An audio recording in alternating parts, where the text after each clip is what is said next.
প্রিয় চাকরি প্রত্যাশী ভাই ও বোনেরা, আজকে নতুন একটি নিয়োগ বিজ্ঞপ্তি নিয়ে আপনাদের মাঝে হাজির হয়েছি। বিজ্ঞপ্তিটা হলো অর্থ মন্ত্রণালয় অর্থ বিভাগে নিয়োগ। তো এখানে 48টি পদে নতুন নতুন নিয়োগ দেওয়া হবে, নতুন নতুন চাকরি প্রত্যাশীদেরকে নিয়োগ দেওয়া হবে। তো নিয়োগ বিজ্ঞপ্তিটি প্রকাশিত হয়েছে 27শে মার্চ 2024। নিয়োগ বিজ্ঞপ্তিটির শেষ সময় হচ্ছে 16ই মে। মাত্র দুদিন সময় বাকি আছে। তো যারা আবেদন করেননি তারা অতি তাড়াতাড়ি আবেদন করতে পারেন। তো কম্পিউটার অপারেটরে নিয়োগ দেওয়া হবে 8টি পদে, যার গ্রেড হচ্ছে 13তম, বেতন স্কেল 11,000 থেকে 26,590। এখানে শিক্ষাগত যোগ্যতা চাওয়া হয়েছে কোনো স্বীকৃত বিশ্ববিদ্যালয় হতে বিজ্ঞান বিভাগে স্নাতক বা সমমানের ডিগ্রি। কম্পিউটার মুদ্রাক্ষরে প্রতি মিনিটে বাংলায় 25 শব্দ এবং ইংরেজিতে 30 শব্দের গতিসহ সংশ্লিষ্ট বিষয়ে স্ট্যান্ডার্ড অ্যাপটিটিউড টেস্টে উত্তীর্ণ হতে হবে। দ্বিতীয়তে 60 মুদ্রাক্ষরিক কাম কম্পিউটার অপারেটর, গ্রেড 13, বেতন স্কেল 11,000 থেকে 26,590। পদের সংখ্যা 13টি। কোনো স্বীকৃত বিশ্ববিদ্যালয় হতে স্নাতক বা সমমানের ডিগ্রি। কম্পিউটার প্রশিক্ষণ প্রাপ্ত। ষাটলিপি এর সর্বনিম্ন গতি প্রতি মিনিটে ইংরেজিতে 70 শব্দ এবং বাংলায় 45 শব্দ। কম্পিউটার মুদ্রাক্ষরের সর্বনিম্ন গতি প্রতি মিনিটে ইংরেজিতে 30 শব্দ ও বাংলায় 25 শব্দ এবং কম্পিউটারে ওয়ার্ড প্রসেসিংয়ে সহ মেইল ও ফ্যাক্স পরিচালনার দক্ষতা ও অভিজ্ঞতা থাকতে হবে। তৃতীয়ত হচ্ছে অফিস সহকারী কাম কম্পিউটার মুদ্রাক্ষরিক, গ্রেড 16, বেতন স্কেল 9,300 থেকে 22,490 টাকা। এখানে পদসংখ্যা আছে 14টি। শিক্ষাগত যোগ্যতা চাওয়া হয়েছে কোনো স্বীকৃত বোর্ড হতে উচ্চ মাধ্যমিক সার্টিফিকেটের সমান পরীক্ষায় উত্তীর্ণ, কম্পিউটার প্রশিক্ষণপ্রাপ্ত। কম্পিউটার টাইপিংয়ের সর্বনিম্ন গতি প্রতি মিনিটে ইংরেজিতে 20 শব্দ, বাংলায় 20 শব্দ এবং কম্পিউটার ওয়ার্ড প্রসেসিংয়ে মেইল ও ফ্যাক্স পরিচালনার দক্ষতা থাকতে হবে। এবং চতুর্থ হচ্ছে ডাটা এন্ট্রি অপারেটর, গ্রেড হচ্ছে 16, বেতন স্কেল 9,300 থেকে 22,490। এখানে পদ সংখ্যা 1টি।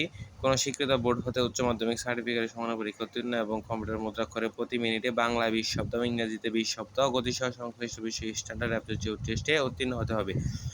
এই 4টি পদেই যে সকল জেলার প্রার্থীগণ আবেদন করতে পারবে সেটি হচ্ছে ঢাকা, গাজীপুর, মুন্সিগঞ্জ, নরসিংদী, ফরিদপুর, রাজবাড়ী, ময়মনসিংহ, জামালপুর, শেরপুর, চট্টগ্রাম, বান্দরবান, কক্সবাজার, চাঁদপুর, কুমিল্লা, ফেনী, লক্ষ্মীপুর, নোয়াখালী, রাঙামাটি, সিরাজগঞ্জ, নওগাঁ, নাটোর, চাঁপাইনবাবগঞ্জ, বগুড়া, রংপুর, দিনাজপুর, নীলফামারী, খুলনা, বাগেরহাট, বরিশাল, ভোলা, সিলেট, মৌলভীবাজার, সুনামগঞ্জ, হবিগঞ্জ। এছাড়া এতিম ও শারীরিক প্রতিবন্ধী কোটায় সকল জেলার প্রার্থীগণ আবেদন করতে পারবে।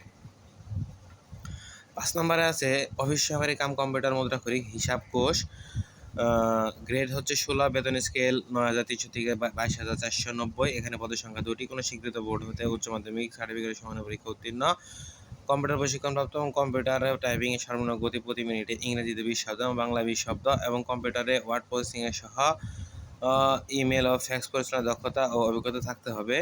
ঢাকা, ময়মনসিংহ, রংপুর ও কুড়িগ্রাম জেলা ব্যতীত সকল জেলার প্রার্থীগণ আবেদন করতে পারবেন। এছাড়া এতিম ও শারীরিক প্রতিবন্ধী কোটায় সকল জেলার প্রার্থী আবেদন করতে পারবেন। অফিস সহায়ক গ্রেড হচ্ছে 20। 6 নম্বরে এর পদের সংখ্যা হচ্ছে 10টি। কোনো স্বীকৃত বোর্ডে মাধ্যমিক স্কুল সার্টিফিকেট পরীক্ষা উত্তীর্ণ হলে এই পদে আবেদন করতে পারবে। এই পদের যে সকল জেলা প্রার্থীগণ আবেদন করতে হবে তা হচ্ছে ঢাকা, ময়মনসিংহ, ঢাকা, মানিকগঞ্জ, ময়মনসিংহ, চট্টগ্রাম, বান্দরবান, কক্সবাজার, চাঁদপুর, কুমিল্লা, খাগড়াছড়ি, নোয়াখালী, রাঙামাটি, রাজশাহী, জয়পুরহাট, সিরাজগঞ্জ, নীলফামারী, ঝিনাইদহ, চুয়াডাঙ্গা, কুষ্টিয়া, ভোলা, পিরোজপুর, সিলেট, মৌলভীবাজার। এছাড়া এতিম ও শারীরিক প্রতিবন্ধী কোটায় সকল জেলা প্রার্থীগণ আবেদন করতে পারবেন।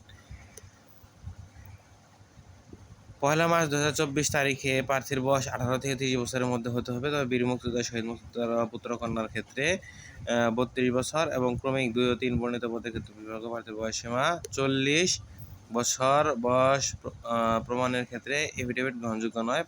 আগ্রহী প্রার্থীদের অর্থ বিভাগের ওয়েবসাইট www.mof.government.bd ও টেলিটকের www.mof.teletalk.government.bd ওয়েবসাইটে ঠিকানায় থেকে বিস্তারিত তথ্য সংগ্রহপূর্বক আগামী 17 এপ্রিল 2024 তারিখ হতে 16 মে 2024 24 তারিখের মধ্যে আবেদন করার জন্য আহ্বান করা হচ্ছে।